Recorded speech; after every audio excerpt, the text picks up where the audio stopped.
Hi, everybody. This is Tamara Kelly from Moogly, and we are coming to you today with a very special live video tutorial for the Conversation Heart Crochet Box. You can see right here, I am live with you today. However, this will be up perpetually. You don't have to be watching it live. We will leave it up here, and we will be adding a left-handed version shortly here, as soon as we can get that turned around and put back up on YouTube. But we wanted to try something special here as we approach Valentine's Day. So, as I said, today we are making the Conversation Heart Crochet Box, which is a free pattern you'll find on mooglyblog.com. This pattern just went up, but you can simply go to Moogly blog and look for it on the search there, or type into your favorite search engine, Moogly blog Conversation Heart Box, and it should pop right up. This is a box that we're making with Patons Classic Wool Roving. And while I usually say you can use whatever yarn you like, and that's generally the case, today we are felting our project. Now, I can't felt live for you here on television. It's a very wet process, and I don't have a kitchen here in my studio. I did have to take this to just the kitchen in my house to do the felting, but we'll talk about that as well. If you don't want to felt it, of course, you can use any yarn you like at all. If you do want to felt it, it's important to choose something like Patons Classic Wool Roving, which is 100% wool and has not undergone the process known as superwashing. If you've ever seen a superwashed wool before, you know that it feels really lovely and soft, and it means it's also washable and dryable without shrinking.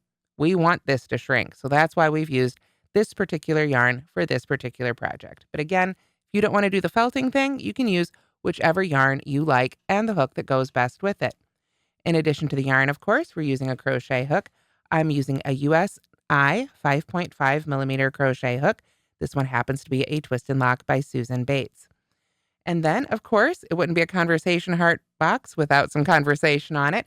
So while you could certainly use a contrasting color of yarn, I used Anchor Embroidery Floss. You can see right here. This is one of probably my favorite embroidery floss ever. There's only a few out there, but I love that this one comes on a spool, and it just makes it so much easier than trying to untangle, that little floppy bit and get it all straightened out before you want to use it. So if you're going, if you're someone who's new to embroidery or you need to pick up some stuff, I definitely recommend giving this one a try. You get a really nice yardage, and it's all wound up so much easier to use. So that is simply what I use for that. But like I said, you can use just a contrasting color of yarn if you prefer. And of course, it's always helpful to have our standard crochet supplies, stitch markers, scissors, and we'll be needing a yarn needle for this one too, to weave in our ends and to add our lettering if desired. Of course, that's optional. So let me set these things aside here. I have half a skein left. There it is, from the first Conversation Heart box I made. So that's what we'll be using today to make our second one. You should be able to get 2 boxes out of each skein. Now, before I actually start crocheting here, let me pull up the finished box so we can take a quick look at it. You can see it is, in fact, a box in 2 pieces. There is a bottom half here, which is just a hair smaller than the top half. Other than that, they are the exact same pattern. It's just the stitch count and row counts is a little different, so you get a smaller heart that you can put your bigger heart on top of. And then, of course, like I say, you have the option of adding the conversation. Now, felting it, you can see here adds a little bit of body. I'm not the best cross stitcher. I'm not worried about how that looks. If you wanted to put a piece of fabric on the inside, you could. Another thing you could also do is cut a piece, or 2 pieces for that matter, of plastic canvas. And that is available in your craft stores as well, usually also near the yarn. It's used a lot for plastic canvas crafts with yarn. But you can cut a piece of that and just slip that right inside the top and bottom, and that will add a lot more stiffness as well. So if you'd like a lot more stiffness in your Conversation Heart box, that is definitely another option you have. Otherwise, I find the felting made this nice and solid, but I could still see the stitches well enough to use those sort of like a grid to help me figure out my embroidery. So as I said, these are really the same pattern, just slightly off on, the 2 different stitch counts and row counts in order to make the same shape. So let me set these aside. You can see you put the lid on just like that. Works really beautifully, even without the stiffening. Let's get that to focus. There we are. All right. So now we can set that aside, and I will pull up our yarn and turn to the first page of our pattern. There we go. Didn't want to focus on me there. There we go. All righty. So We could start with the top of the box or the bottom of the box. It doesn't really matter. As I said, both pieces are the same, just a slightly different size. So for the sake of time today, I'm actually going to make the bottom of the box, which, if you think about it, is of course just that little bit smaller so that it can, fit inside the top, right? So we're working on our focus here right now. Let's just get that straightened out. Like I say, we are live, so bear with us just a moment here. I think that looks pretty good. So let's go ahead and go. So starting the bottom of our heart, the bottom of the box, we start at the bottom of the heart and build our heart up this way. So we're going to start row 1 by making a magic circle. So I'm going to take the end of my yarn and I'm going to go over my forefinger twice towards me, just like that. I slip my hook under there, grab the loop that's furthest back, pull it just under that edge, and then yarn over and pull through 1. Now, a couple of notes here. We are working with a roving yarn. It can be pulled apart. It's just the nature of roving. It hasn't been spun up. You see, it doesn't have that twist or ply to it that usually holds our yarn together. So as you're working with this one, do be a little bit more gentle with it. Now, after we've made our magic circle, we go ahead and work 2 single crochets in the ring. So you can chain 1 first if you'd like. It's up to you. But I just go under both of those loops and make 1, 2 single crochets, just like that. Now you can see I'm treating this very gently, much more gently than I typically treat my yarn. Usually I'm telling you to pull it apart and look at it. Again, this is roving, so we just want to pull really nice and gently here. We don't have to pull this super tight. We want to maybe hit it with another stitch when we do our edging. So we don't want to pull it too tight. We can just pull it, leave a little bit of space there, but that's going to be at the bottom of our heart. You can see right there. That's why I like using that magic circle. It makes a really nice tight bottom once we do close it up, and we can leave a little space there for another stitch if we desire as well. So here we are. That is row 1 at the bottom of the box, at the bottom of the heart. Now we're ready for row 2. Row 2, we simply chain 1, of course turn and chain 1, however you like to do it, and then 2 single crochets in each stitch. So we go right in that first one for 1 and 2. Then we can put 2 single crochets right in the next stitch. 1 and 2. There we are.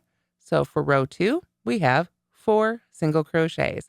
You can count those right at the top. 1, 2, 3, and 4. For row 3, we're going to keep our heart growing here with a chain of 1 and then 2 single crochets in the first stitch. 1. Just take your time with that yarn. If it gets caught, you don't want to pull too hard. The felting will strengthen it up significantly. So 2 single crochets in the first stitch, then we single crochet in the next 2 stitches, which would be those middle 2 of the 4. So there's 1 and 2, and then 2 single crochets in the last stitch. You can see we're building up the shape of our heart. It's a pretty simple shape, and we're just using single crochets. Anytime I make a project that I'm going to be felting, I'm usually, there's always exceptions, but I'm going to be using small stitches like we have here. Single crochets, maybe half double crochets. You want a smaller stitch because the process of felting will shrink those stitches together. And you just don't, the process of felting, the point rather, I should say, is to make a nice solid fabric. And if you have big loose stitches, it's going to be that much harder to create that more solid fabric. So as we continue here, we've got 1, 2, 3. We're on row 4. Rows 4 and 5 are exactly the same. We chain 1, and then we put 2 single crochets in the first stitch. So there's 1 and 2. You probably guessed this if you're familiar with crocheting and making shapes. 2 in the first stitch, single crochet across to the last stitch till we get to that very last one. Let's see, we should have, for this one, I believe 4 in between there. So that's our 4th one. That brings us to our last stitch. So we put 2 single crochets in that last one. 1 and 2. You can see my yarn attached to my skein here is getting a little tight. So I'm going to pull up a little bit of yardage. I always like to control the tension with my hands, and I don't want to leave it up to the skein because that can vary.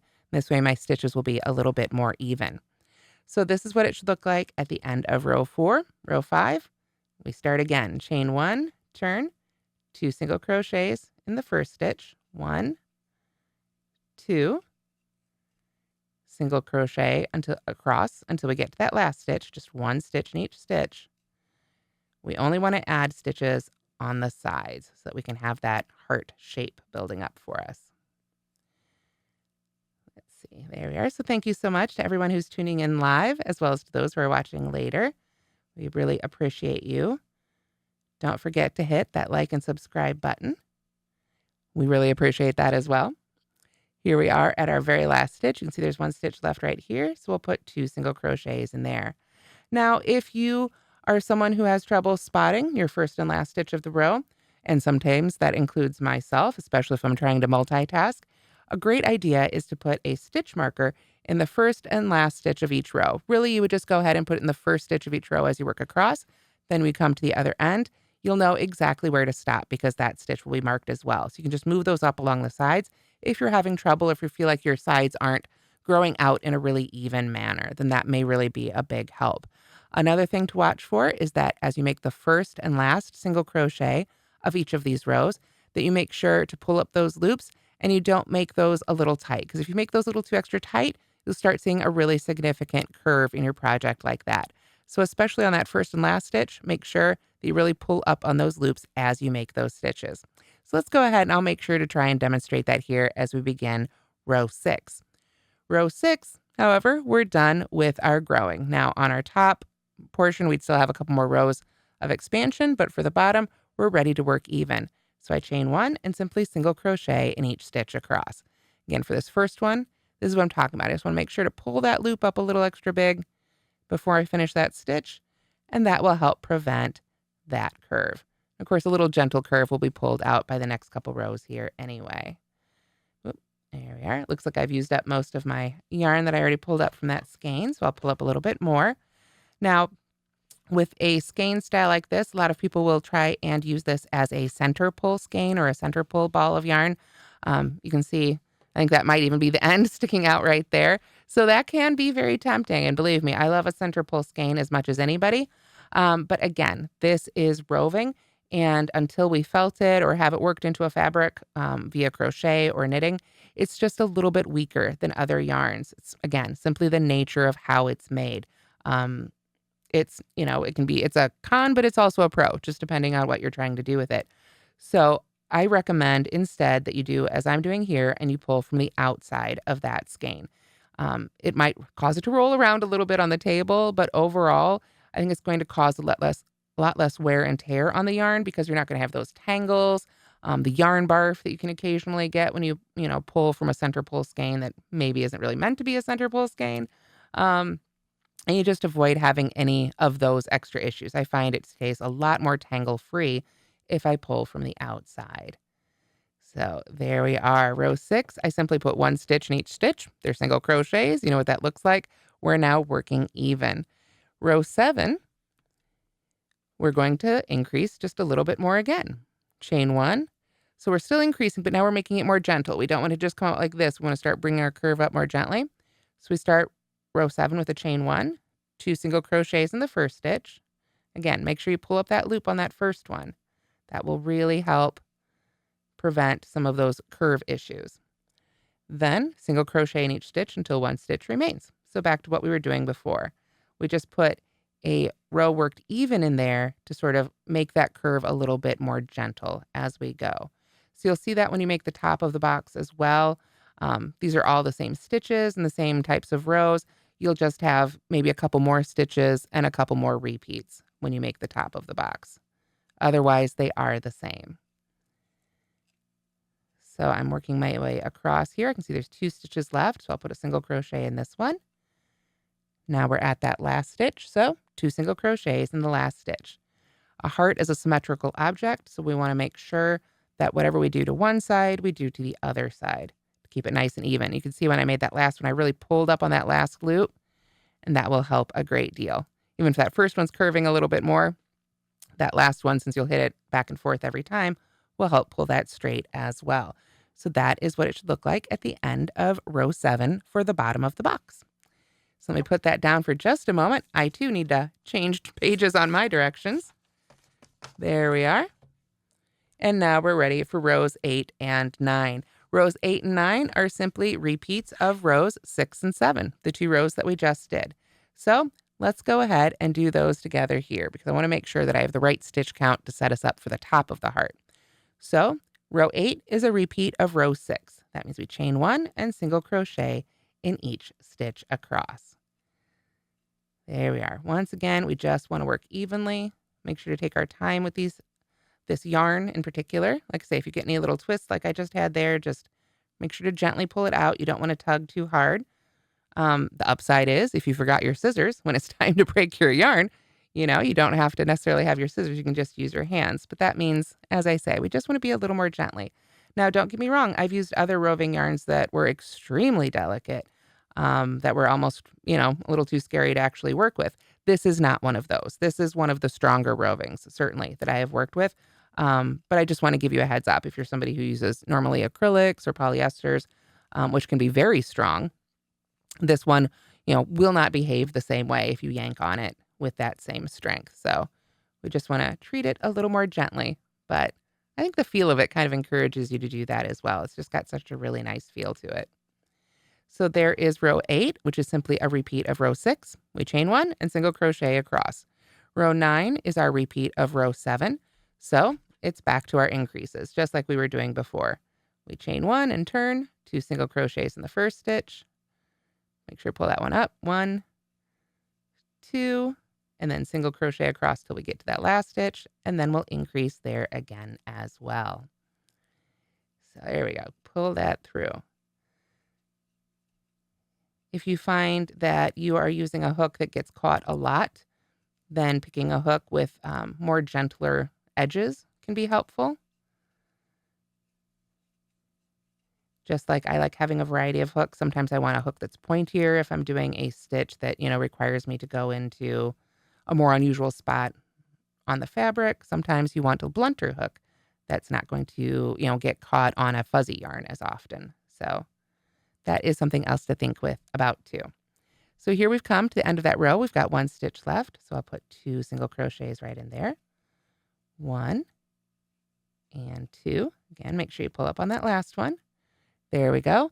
And you can see now, if I put it down, it's a little easier to see. We've got more of our extreme curve there at the bottom. And now that we've done those repeats, it's starting to become a little bit more gentle as we head towards the top. So now we have 4 rows, rows 10 through 13. So 10, 11, 12, 13. That's 4 rows where we simply chain 1 and single crochet across. So I'm not going to do all 4 of those here with you today live. For the sake of time, I think we know what that looks like, but I'm going to go ahead and do one of them just to set us up here as we go on to the first lobe of the heart. You can see I was getting a little tangled up there, some of the fuzz of the yarn. When I do that, I just take a moment, sort of pull it out, get my hook back in there, and just pulling back and forth on it like that really smooths it out. Gets rid of the fuzzies that we're trying to get caught. There we go. So now I'll get back in there, hopefully. There we go. And I can simply single crochet across. So this is our row 10, but we're going to use it to represent rows 10 through 13 because they're all the same. We simply single crochet in each stitch across. Pull up a little bit more yarn from my skein here.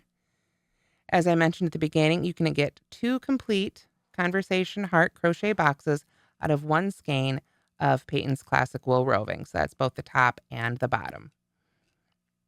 So I think that makes it a really fun project. And of course, there's the conversation aspect. Let's not forget that. You can write anything you want on top of your box. Conversation hearts traditionally, of course, have lots of really fun messages from, marry me to, be mine and all the traditional ones, XOXO. I think every year they usually add a couple spicy ones these days, or at least web-inspired ones. But of course, it's your box. You can put whatever message on there you like. So definitely take that opportunity to personalize it, right? Okay, so this is our row 10. As I say, we're going to pretend we've done a couple more rows, so it would just be a little bit taller of a heart. But for the sake of time, we're going to jump ahead to the first lobe of the heart. We got to do the first one first, which is kind of the bump up at the top of the heart. That's what those 2 bumps at the top of the heart, if you will, are called, I think officially, is they're called lobes. At least that's the best reference word I could find for it. So let's go ahead and start our first lobe of the heart. We don't break our yarn. We just continue on from where we were at the end of row 13. So for row 1 of our first lobe of the heart, we start our row count over again. We chain 1 and turn. And then we're going to start with a single crochet 2 together. So we want to do that right away. So we're going to go into that first stitch, yarn over and pull up a loop, go to the second stitch, insert our hook, yarn over, pull up a loop, and then yarn over and pull through all 3 stitches. And that will give us our first single crochet 2 together. Then we single crochet in the next 3 stitches. 1, 2, 3, and then we single crochet 2 together again. 1 and 2. There we are. Now that should leave us with another 7 stitches over here unworked. 1, 2, 3, 4, 5, 6, 7. So that's a good way just to double check. We're only going halfway across the heart for this first lobe. If you think about the way a heart looks, that makes sense, right? So we worked across these first 7 stitches, but because we started and ended with a single crochet 2 together, we have 5 stitches here for this first row. For our second row, we chain 1 and single crochet in each stitch across. This is just going to give us a little bit of height for our first lobe here. So we should have 5 single crochets there. Goes pretty quick. And then finally for the last row for this first lobe, same thing. We start with a chain 1, single crochet 2 together in the first 2 stitches. That's how we create that shape. Then we single crochet in the next stitch. And then we single crochet 2 together in the last 2 stitches. 1, 2, yarn over and pull through all 3 of those loops. And that is it for our first lobe there. You can see that makes the first half of the top of that heart right there. So this is where we need to find the scissors, which have always run away, right? The scissors have always wandered off somewhere. But find your scissors, go ahead and cut that end. We're not going to do anything special with it, so just cut to whatever length you're comfortable weaving in. I finish that off. And then what we're going to want to do is we're going to make the second lobe of the heart. So we're going to join to that first unworked stitch right there. So we want to make sure, if we're working this way, we want to come across here. When we're doing the top, we've got another flip, so we actually have to turn it again, but we want to make sure we start in that first unworked stitch. Remember when we made this first row of the first lobe, we were working that direction. So we want to do the same thing with this one. We don't want to flip our stitches. We want to keep working that direction. So we find our yarn again here, and I'll pull up a good yard or so for making the second lobe. There we go. All right. And then we are going to join with a slip stitch to that first unworked stitch right there. So we're going to go in with our hook right there, yarn over, pull up our loop, and simply make our slip stitch. This end, I like to hold on to it usually for the first couple stitches, just personal habit and preference. It helps me stabilize the fabric, but we'll just weave this in when we weave in the rest of our ends. That was hard to say. Weave this in when you weave in the rest of your ends. Otherwise, it can sit there for now. If you'd like to crochet over it, you can, but I like to be careful with that because I don't want to make any parts of my box bulkier than the other parts. So with our yarn attached and our chain 1 on there, we're going to single crochet 2 together. We want to go back into that first stitch we attached to. Pull up 1 loop, go into the second loop, the second stitch, pull up our next loop, yarn over, pull through 3. Then we single crochet in the next 3 stitches. 1, 2, 3. And that should leave us with exactly 2 stitches left, which we have right here. So we can single crochet 2 together. So we're just doing the exact same thing we did in that first lobe. But of course, now we've got to do it on the second half of the heart here. So row 2, we chain 1 and single crochet in each stitch across. Just those 5 little stitches there. Pull that through there. 1. Wants to get caught on me. There we go. 2, 3, 4, 5. And then, of course, the third row for the second lobe is the exact same as last time. Go into that first stitch, pull up a loop, second stitch, pull up a loop, single crochet 2 together, single crochet in the next stitch, just 2 stitches left, we single crochet 2 together. There we are. And then, of course, after this one, we do not want to break our yarn. We're going to leave this one attached so we can do the edging around the sides of the box. So just to go back for just a second, because from here it really is so similar to the very top of the box. The difference between what we have here and the top of the box is very small. Most of the rows, like I say, are exactly the same. You just have a couple more repeats for some of them. Here where we had 10 to 13, you have to work 15 rows. And I just want to point out that the first lobe does have one more row at the top of the heart for the top of the box. Again, that's simply to make the top of the box that much bigger. So now that I have rearranged all my paperwork, let me get myself straightened out here again onto the correct page. And we are all set to talk about doing the edging and sides of the box. This is the same for the top of the box, and it's the same for the bottom of the box. No matter which one, we're going to edge and put the sides on it exactly the same way. So we're going to start here with a chain 1. I'm going to go ahead and single crochet evenly around the heart. Now, it doesn't matter if you want to do it taking off this way or if you want to turn and do it from this direction. It genuinely does not matter. If you want to stop and look at your heart and say, for whatever reason, I like this side better than I like that side, make the side that you like best the right side. It's just completely up to you at this point. It genuinely does not matter. Now, for the sake of keeping track of my chain 1, I like to go ahead and turn. I think it makes it a little easier to spot. I also, especially now that I'm working in rounds, like to bring in those stitch markers. So let's go ahead and work our edging together.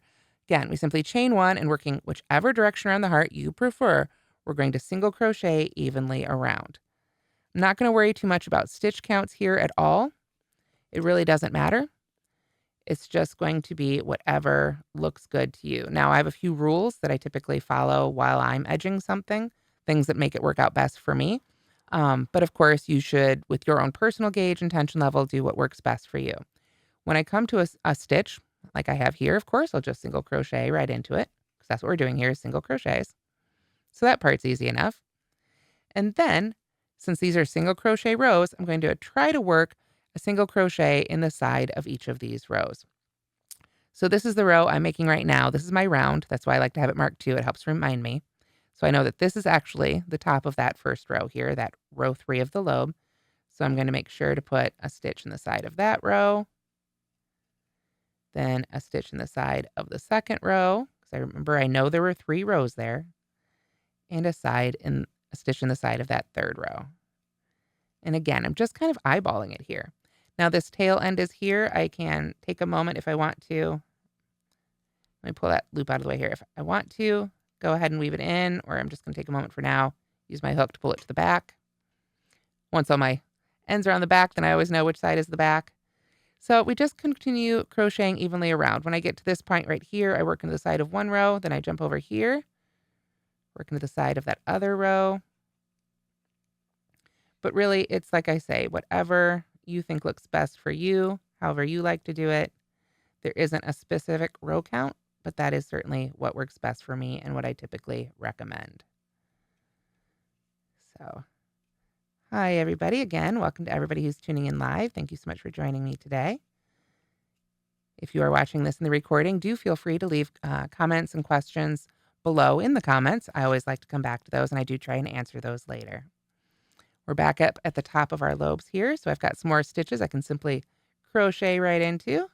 Maybe I'll work over one of these ends, just help tuck it in, start weaving it in. The nice thing with felting is we don't have to weave it in as much because that will sort of get locked in as well. So now I'm ready to work down the side of my heart. Again, I want to stop and look. This is a really common mistake when you're working the edging because you're working a row, and when you go around a curve, you'll start thinking you need to work into the edge of this row, but this is the row we're making. So make sure you come down to that next row, to start putting that edging in. I think it's a very, very common thing to do when we're looking at our work. And, if you get confused on it, don't don't worry about it. Just keep at it. Learning to read your stitches and read your work takes a very long time. It was a long, long time before I was able to read my work the way I can today. And one of the things that can help you is as you're making different stitches to really look and see where each of those loops ends up. When I go into a stitch, I try and maybe keep an eye on that loop. Okay. When I pull it up, what happens to it after I yarn over and pull through? Where does that loop now lie in the stitch? How does it look next to the other stitches around it? And you're just getting my stream of consciousness here today as I do this edging. But that I find is really helpful for me and has really helped me advance my own skills because there are so many amazing things you can do with crochet. I know for a fact I haven't learned all of them, and that's what I love about it. There's always going to be something new to learn and explore and some new technique, right? That's just going to make it better and more fun than it was the day before. So here you can see I've just single crocheted evenly right down the side. You can go into whatever part of that stitch makes you happy. Sometimes I like to go right into the top of that stitch where it's worked. Sometimes I split the stitch a little bit. I know, again, when I'm felting that this is all going to get sort of rubbed together a little bit as well. When I get down here to the bottom, I've got that magic loop or magic ring still open, so I can just stick a stitch right in there to get myself around the corner. And then continue single crocheting right on up the other side of our heart. Again, I'm not worried about stitch count. I'm just eyeballing it, trying to put a stitch in the side of each row. So if this is something you decide to take this and work it, mix it up a little bit if you're a more advanced crocheter and you really want to adapt this pattern for your own. Again, you don't have to worry about stitch count right here, which is nice. You don't have to do any math for this part. You can just crochet around until it looks nice and smooth. If you get to a curve and you feel like it's pulling a little bit, then go ahead and put 2 stitches there. If you've got a sharp curve, and this is just general advice for crocheting around the edge in general, you can always add an extra stitch to help get you around curves. You can always, skip or do a decrease if you're in a deep valley and you think that that looks nice as well. So you can definitely play with that a little bit to get the look that you like. So you can see while I've been chatting away here, we've made our way all the way around the heart. We're back at that first stitch. I want to stop and make sure, did I work in the side of that last row or the side of the row I'm making? It was the side of that last row, not the side I'm making, so I don't need to pull one out.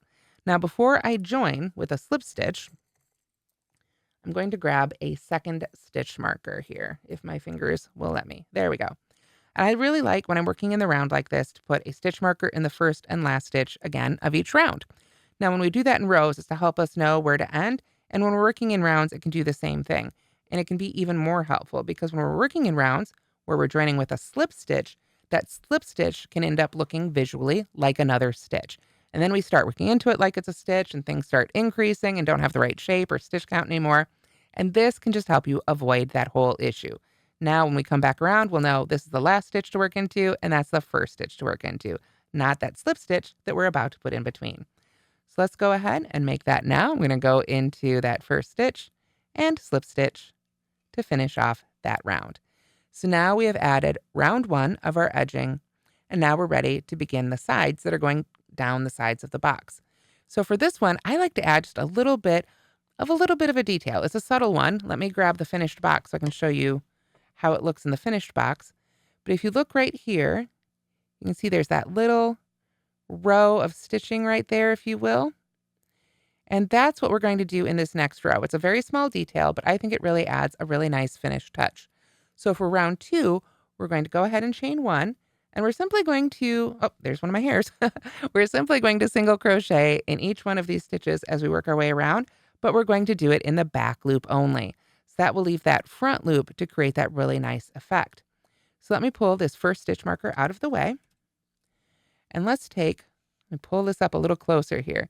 Let's take a really close look at the top of our stitch. If you haven't worked in front loop or back loop before, then this is a really fun thing. And it's kind of unique in that this particular designation is completely relative to you, the crocheter. If we look at the top of any crochet stitch, single crochet, double crochet, really doesn't matter, you're going to have these two loops at the top, right? The V.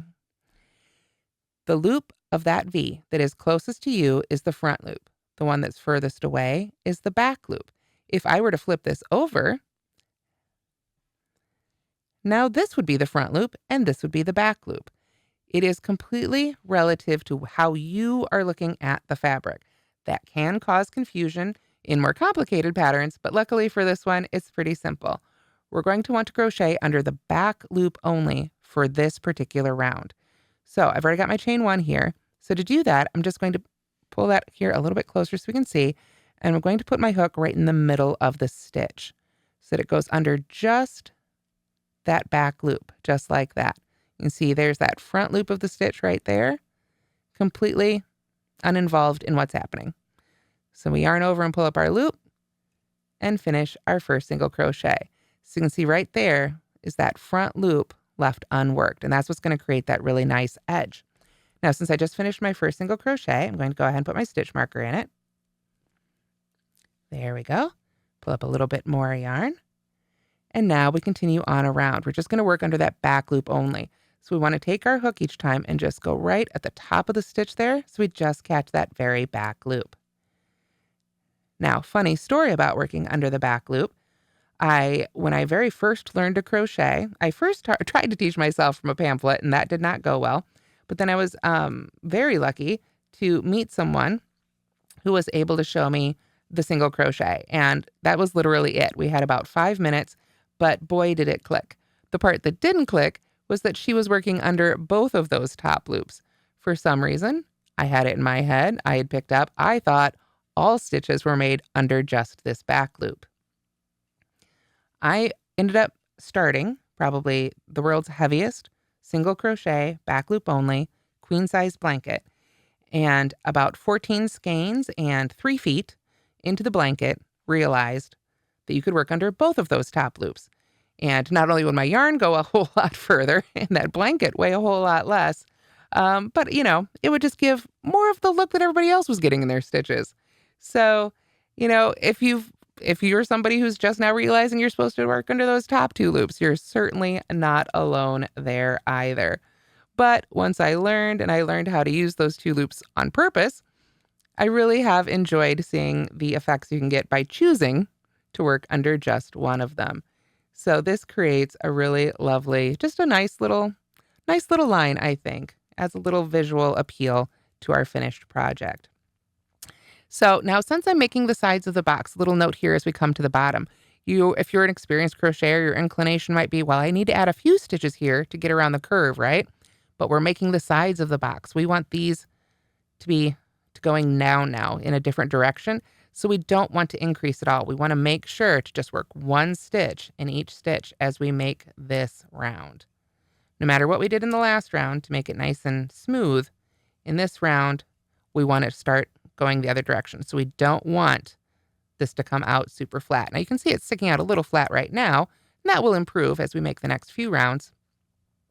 But yeah, it's important not to increase at all here as we make this back loop only round, because now we're making the sides of our box. We don't want to increase at all. That's why the top of the box has more stitches at the top, so that we can work nice straight sides to our top and bottom and have them fit together. So, yay. Continuing on around here, you can see once you get used to working under that back loop only, it's quite simple. It's almost a hard habit to get back out of. But this is where I come around. I've now got my last stitch of that round marked, so I know exactly where to stop. I'm not going to have to stop and look at this and say, oh gosh, wait, which one's the slip knot? Which one's the chain 1? It looks like, if you didn't know better, right, it would look like there were 3 more stitches here, but really there's only 1. There's 1 more stitch, the slip knot, or excuse me, the slip stitch, I should say, and the chain 1 that began the round. So that's where our stitch markers come in super, super handy. Like I say, I've been crocheting for over 20 years now, and I use stitch markers probably certainly more now than I did 20 years ago. Absolutely more now, because I just keep finding more handy uses for them, and it helps me do more things and keep track and have to pull my work out less. So for all of these sides rounds, if you will, we simply work even, When we get back to that first stitch, join with a slip stitch, and then begin again. However, from here on out, we're not going to be working in that back loop only. We work under both of those top loops. So we chain one, move that stitch marker out of our way here for our first stitch, and now we're just back to going under both of those top two loops.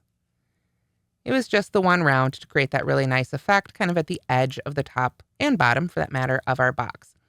Like I say, not only does this create a really nice visual effect, but I think it helps push those stitches back there. It's a technique I've used in a lot of boxes and bags and other similarly sculpted items that I've made, because I really do like that it can be used to give a really nice sort of visually sharp, if not physically sharp, edging to a project.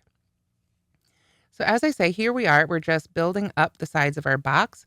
And because we don't want those to splay out, or for that matter, tuck in too much, we're just working one stitch in each stitch around.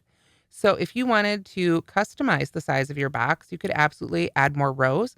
Let's say, for instance, you knew what you wanted to put inside your Conversation Heart box and you needed it, to be super thick. Just add more rows to both the top and the bottom, ideally. Or just to the bottom. You could have a short top. You can really play with it. It's just single crochet rows at this point. So you can definitely feel free to add some more. Or if you wanted to not use this as a box, let's say you wanted to make some Conversation Heart coasters. How fun would that be? Just stop after you've made the edging. Don't make all the sides. And you can make a whole bunch, add a bunch of sayings, hand them out to all sorts of people and let them know what you think this holiday. So you can have a lot of fun with this pattern. And like I say, this is a very simple box, but if you didn't want it to be a box, you could definitely turn it into coasters, or use cotton yarn and turn it into dishcloths or washcloths. That would be a lot of fun as well. So you can definitely get creative with this pattern. I always think of crochet patterns as kind of like a recipe, which for me typically means a jumping off point that I'm going to maybe use some of the stuff for, but end up making it my own. But then maybe that's how I ended up being a crochet designer. So here we are. I'm just coming around here for a second row. You can see they're just single crochets, so I'm not really taking my time with it, but that's the joy of it at this point. We're just single crocheting in each stitch. Don't have to stress it. We can just make as many rows as we want for the box to be the height that we want. Or if you're following the written instructions, we would have a total of 4 rounds here for the sides. So this would be round 2. And then we would just do 2 more rounds here as I've just done. Just working single crochets in each stitch around. Make sure when you finish each round, you join with a slip stitch. And then if you get to that last round, you can join with a seamless join instead if you prefer. But let me pull the hook out of the way here. We can see what we've got so far here on our little mini version of the bottom of the box. You can see how those sides are really starting to pull up, and it's already creating that 3D shape for the bottom of our box. So you make the 2 pieces of your box as instructed. You've seen all the stitches now. They're essentially all single crochets and single crochet 2 togethers. And after you've made the 2 pieces, you have the option of felting them. Now, again, felting is optional. If you do want to try felting, you need to make sure to use a yarn that is 100% wool and has not been superwashed. That Roving is a great example of that, but it doesn't necessarily have to be a Roving.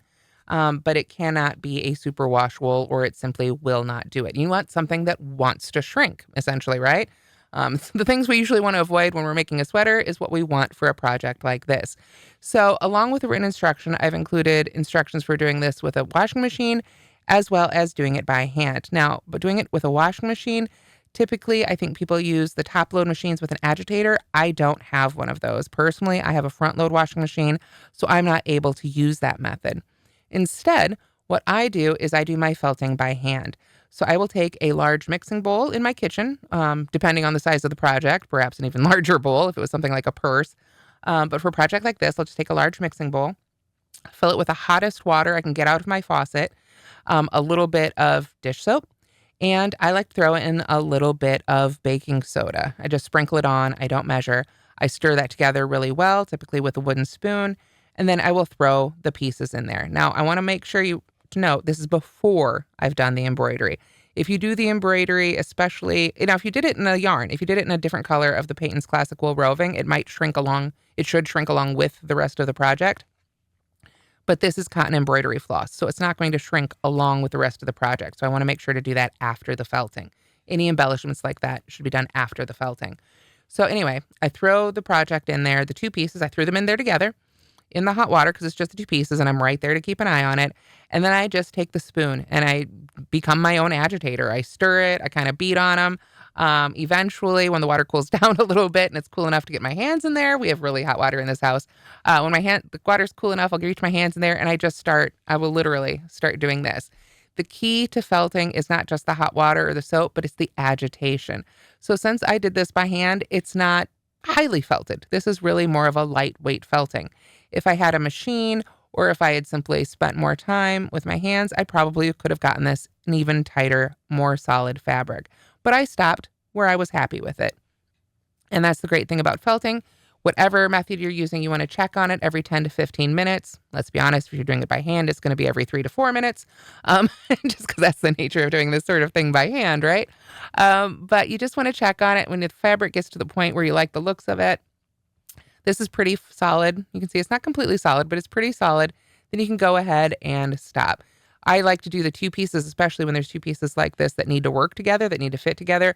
I'm going to make sure to put them in the water together so that they get the exact same treatment. But otherwise, I would just pick it up and just give it as much rubbing and agitating those yarns together as I can.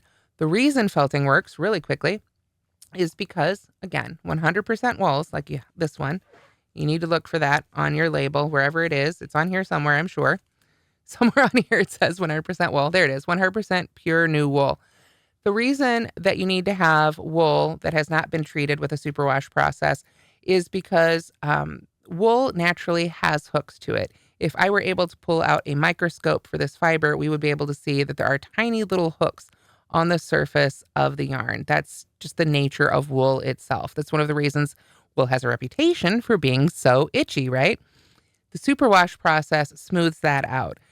Take some of those hooks off. That's why suddenly superwash wool might feel much nicer to wear. However, we want those hooks. By agitating with the hot water and rubbing the yarn together, those little hooks grip onto each other, kind of like a hook and loop tape. And that is essentially the method that it works by. So if you've thrown, or, someone you love has thrown that beautiful wool sweater in the washing and dryer, and all of a sudden it came out and fit more for your toddler or your dog, that's what's happened. All that wool got rubbed together and those hooks were able to grab onto each other and create that solid fabric. Terrible for your sweater, wonderful for projects like this. Purses, small items like this, little pot cozies. I love being able to felt them. And then you've got this really nice solid fabric. And of course you can fill it with whatever treats you like. In the photographs, I used some of these guys. We had some sweet tarts laying around, or Smarties, I should say, not sweet tarts. But you can fill this with whatever you like. Obviously, candy is a great choice, but then you can pop your lid on. Now, as I say, after we felt it, then we want to go and add the embroidery. I do want to mention, after you've done the washing of the felting and it's all wet, you'll want to go ahead and block it. I turned both pieces upside down. Well, I should say the top upside down, the bottom right side up, but I put the flat part down. And I used some pins, and I've included a picture in the written pattern with how I pinned that out, and I just let that air dry. So I pinned it out, I let it completely air dry, and then I went back and I added the embroidery. And again, if you look really closely right here, you can kind of see those stitches still in there. You can see the fabric of the texture of the stitches themselves. So I was able to sort of use those as a square grid to help me plot out my letters. So for Be Mine, I simply grabbed some graph paper and plotted out how I wanted that to look, how I wanted to space out my letters, made sure they were nice and centered. There are obviously an unlimited number of things that you could sew onto yours, so I haven't charted out all the possibilities by any means, but you can definitely, like I say, just take a little bit of embroidery floss or matching yarn and sew on whatever message you want to top off your Conversation Heart box. So after we felt it, like I say, we simply embroider it. I am not an embroidery teacher per se, and this is not by any means a fancy embroidery stitch. This is simply, I did just not even officially a back stitch. I probably could have done the back stitch a little neater, but these are just straight lines. I would pop out one spot, draw the line, pop out in another, draw another straight line. The B I kind of used again. Those blocks as curves. If you need help figuring out your lettering, I recommend looking up alphabets for embroidery. There are lots of embroidery alphabets. Just simply look at nice line, straight line alphabets, fonts. That will help you out there. Like I say, there's so many possibilities. I couldn't cover them all, but I think it's also one of the things that makes this pattern extra fun. So I do see a really interesting comment here I want to check on really quick. So thank you so much. I'm loving all the comments, but it looks like someone has a really interesting tip for felting here. Brooke says she saw a DIY online where they took the project soap and hot water and rolled inside bubble wrap to agitate it. What a fun idea. I love that. Thank you for sharing that. Oh, excuse me, Becky. Don't have my reading glasses on.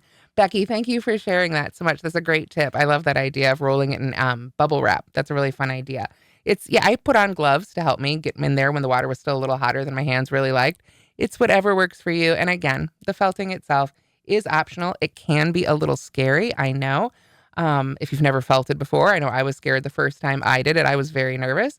But it turns out it's really that simple. It's kind of like blocking. The first time if you've never blocked before, it sounds really intimidating, and then you realize it's just laying something out and putting some pins in it to hold it to shape. That's all there is to it.